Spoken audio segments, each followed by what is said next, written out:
is called nutrition. There are various ways by which plants obtain their food. Basically, we can classify nutrition in plants as autotrophic mode of nutrition and heterotrophic mode of nutrition. Let's talk about autotrophic mode of nutrition.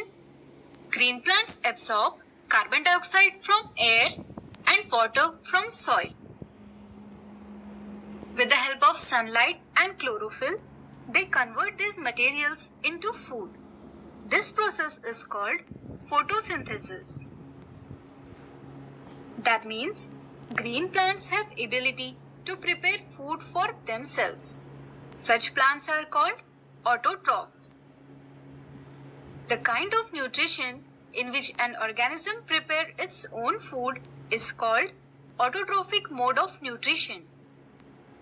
Examples are all green plants, blue-green algae, etc.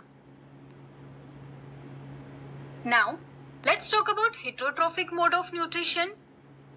There are plants which cannot produce their own food, and so these are dependent on green plants or other organisms for their food. Such mode of nutrition is called heterotrophic mode of nutrition. Heterotrophic mode of nutrition could be parasitic, saprophytic, symbiotic, or insectivorous. Let's have a closer look over each of them. Parasitic nutrition.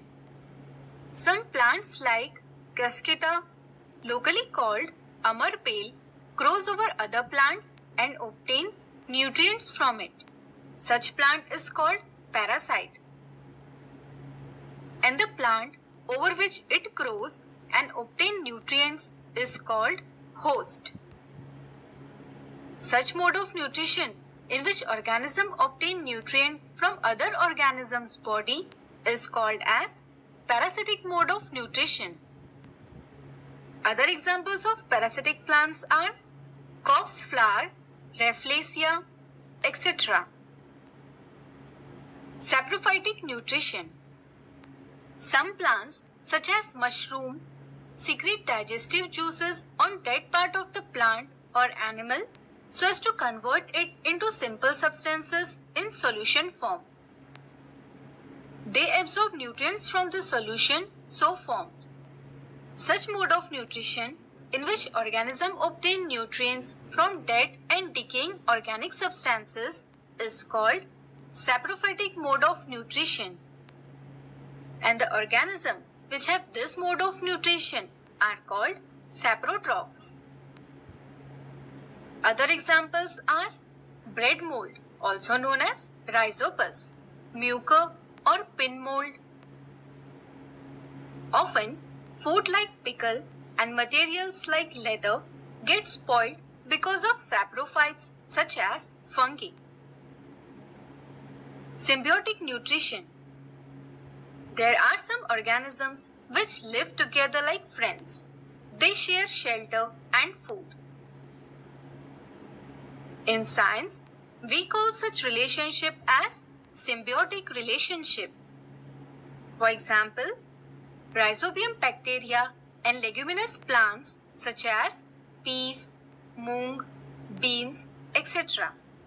The leguminous plant let the bacteria live in its roots and also provide food to it. On the other hand, the Rhizobium bacteria convert nitrogen present in the soil in the form usable by the plant. In this way, both are benefiting from each other. Another example of symbiosis is algae and fungi. It is called lichens. Fungi share shelter, water, and other nutrients to algae. In turn, the algae offer food prepared by photosynthesis to the fungi. Insectivorous nutrition. Have you ever heard about insect-eating plants?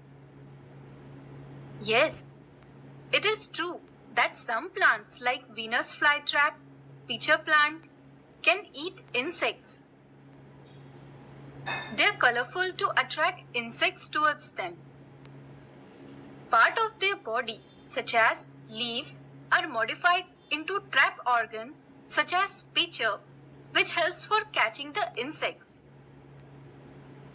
The hairs present in the pitcher hold the insect and does not let it escape. With the help of digestive enzymes, they digest the food and obtain nutrients from it. The question is, why do they need to eat insects?